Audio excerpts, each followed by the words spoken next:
Welcome to The Executive and the Republic, where we explore the lives of America's earliest leaders and how they shaped the presidency.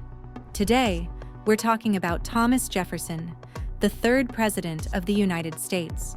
You probably know his name from history class, but there's a lot more to Jefferson's story than writing the Declaration of Independence.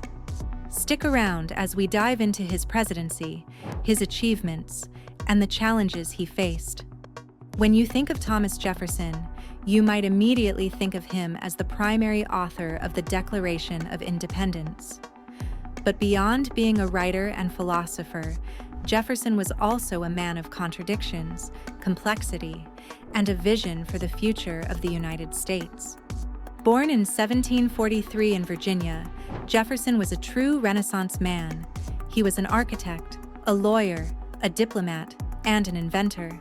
But what really set him apart was his passion for ideas, particularly ideas about freedom and democracy. By the time he was elected president in 1800, Jefferson had already played a huge role in shaping the foundation of the new nation. The election of 1800 was a turning point in American history. It was a bitter contest between Jefferson and John Adams, who was seeking re-election. The campaign was so intense that it's often referred to as the first real political battle in American history. But the most remarkable part? When Jefferson won, it marked the first peaceful transfer of power between political parties, a moment that set a precedent for American democracy. Jefferson took office in 1801, and his presidency quickly became known for its focus on individual rights, small government, and expansion, ideas that continue to shape political debates today. One of Jefferson's most significant achievements during his presidency was the Louisiana Purchase in 1803. Picture this: the United States was still a small country, bordered by the Atlantic Ocean to the east and the Mississippi River to the west.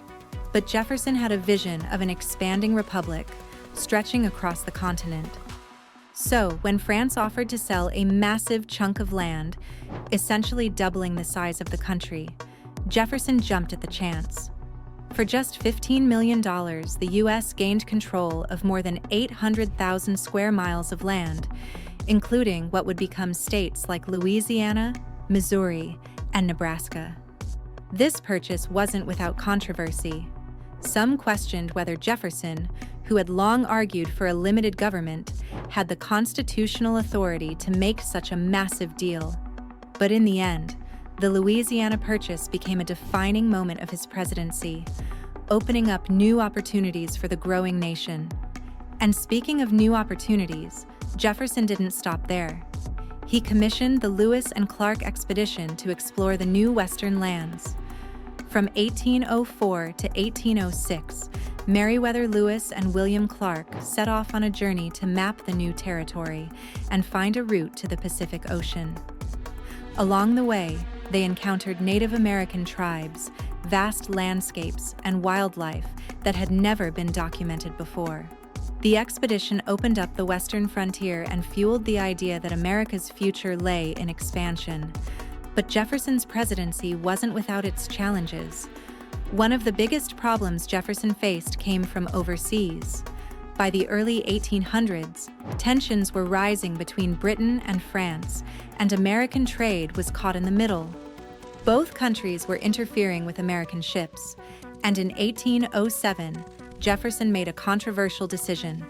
He signed the Embargo Act, which essentially cut off all U.S. trade with foreign nations.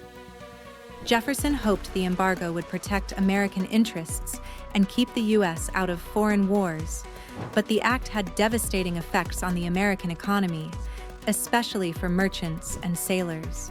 It led to widespread frustration, and many saw it as one of the low points of Jefferson's presidency. By the end of his second term, the embargo was lifted, but the damage had been done. Beyond his presidency, Jefferson's legacy is also complicated by his views on slavery. Despite writing that all men are created equal, Jefferson was a slave owner throughout his life. He wrestled with the contradiction of slavery, even as he publicly opposed the institution.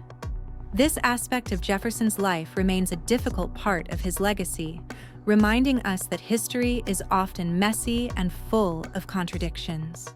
When Jefferson left office in 1809, he retired to Monticello, his famous estate in Virginia.